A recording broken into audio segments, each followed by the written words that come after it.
Hello दोस्तों, हमारे channel में आपका स्वागत है। आज हम कर रहे हैं अंधक जन्म की कथा शिव महापुराण में। हमारे चैनल को लाइक कीजिएगा, शेयर कीजिएगा, सब्सक्राइब कीजिएगा, हमें अपना प्यार दीजिएगा। व्यास जी बोले, हे सनत कुमार जी, सब देवताओं का द्रोही दैत्य मर गया, तब उसके बड़े भाई ने क्या किया, मुझे यह सुनने की बड़ी उत्कंठा है। कृपा कर अब मुझे वही आख्यान सुनाइए। आपको नमस्कार है। ब्रह्मा जी बोले, सनत कुमार जी, व्यास जी के यह वचन सुनकर शिव जी के चरण कमलों का स्मरण कर बोले, तब 12 रूपधारी विष्णु जी ने उसके भाई को मार दिया। तो वह हिरण्यकशिपु क्रोध और शोक से युक्त हो भगवान से वैर करने लगा। उसने प्रजा को दुख देने के लिए कदन प्रिय वीर असुर को आज्ञा दी। वे असुर अपने स्वामी की आज्ञा सिरोधारी कर देवताओं और प्रजाओं का कदन करने लगे। उनके आतंक से लोगों का नाश करने लगा। देवता स्वर्ग छोड़ पृथ्वी पर भाग गए। हिरण्यकश्यप अपने मरे हुए भाई को जल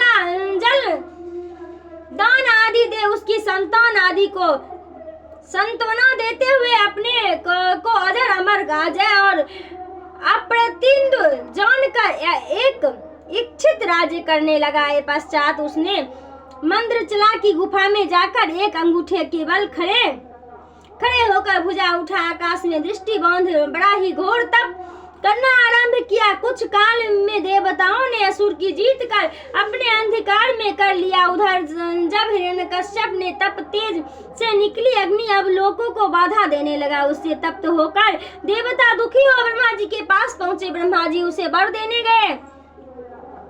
हिरण्यकश्यप ने कहा, मुझे कभी मृत्यु का भय न हो और न मैं किसी अस्त्र पास वज्र सूखा वृक्ष और गिरिध से न मर सकूं तथा जल और अग्नि से भी मुझे न मार सके। देवता दैत्य मुनि सिद्ध आदि आपकी दृष्टि का कोई भी जीव मुझे न मार सके और स्वर्ग पृथ्वी ऊपर नीचे दिन रात में मैं न मर सकूं। सनत कुमार जी कहते हैं, दैत्य के ऐसे वचन सुनकर ब्रह्मा जी ने प्रसन्न हो तथास्तु कहकर उसे यह सभी वर देकर तप से उठा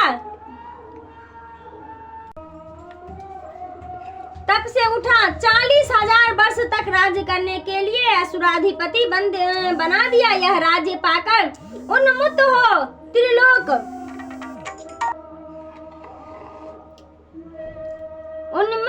त्रिलोकी को ही नष्ट कर देना चाहा। उसने सारे धर्म का नाश कर रण में प्रमता व्यक्त की और सभी देवताओं को जीत लिया। इंद्रादिक सभी देवता व्याकुल हो ब्रह्मा जी की आज्ञा ले क्षीर सागर में विष्णु जी के पास पहुंचे। विष्णु जी की अनेक स्तुति कर अपना सारा दुख कहा। उसे सुन विष्णु जी ने सब देवताओं को आश्वासित कर उन्हें अपने अपने धाम जाने की आज्ञा दी और कहा कि मैं अवश्य ही उस दैत्य का वध करूंगा। तब देवता अपने धाम को गए। पश्चात विष्णु जी नरसिंह रूप धारण कर उस दैत्य की नगरी में गए और प्रबल दैत्य से युद्ध किया। उनको मारकर कितनों का संहार किया। फिर निर्द्वंद हो इधर उधर घूमने लगे।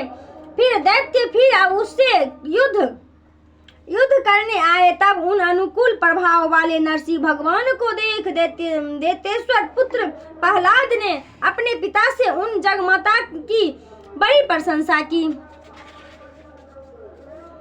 और कहा कि आप इनकी शरण जाइए। इस पर उस दैत्य ने पुत्र को दुरात्म कहा और अपने वीर दैत्य को नरसिंह जी को पकड़ लाने को आज्ञा दी। परंतु वे दैत्य उनके समीप जाते ही उसे दुग्ध हो गए। जैसे अग्नि के समीप जाने से पतंग दुग्ध हो जाता है, उनके दग्ध हो जाने से दैत्यराज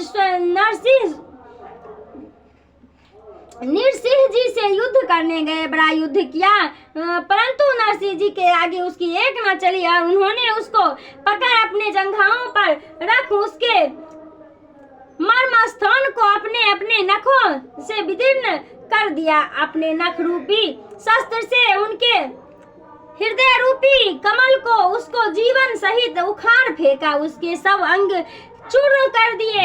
फिर प्रहलाद को बुला उसके पिता के राज्य पर उसे अभिषिक्त कर दिया। सब देवता प्रसन्न हो विष्णु जी अपने लोक को चले गए। इस प्रकार रुद्र से अंधक का जन्म 12 से हिरण्यकश्यप की मृत्यु तथा नरसिंह से उसके भाई की मृत्यु और प्रहलाद का राज्य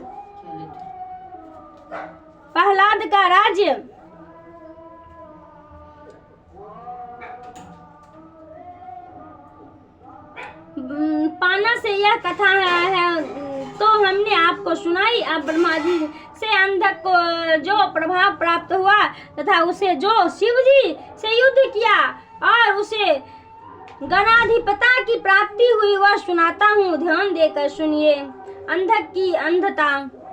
मिलते हैं अगले वीडियो में, तब तक के लिए बाय बाय। हमारे चैनल को लाइक कीजिएगा, शेयर कीजिएगा, सब्सक्राइब कीजिएगा, हमें अपना प्यार दीजिएगा। तब तक के लिए बाय बाय।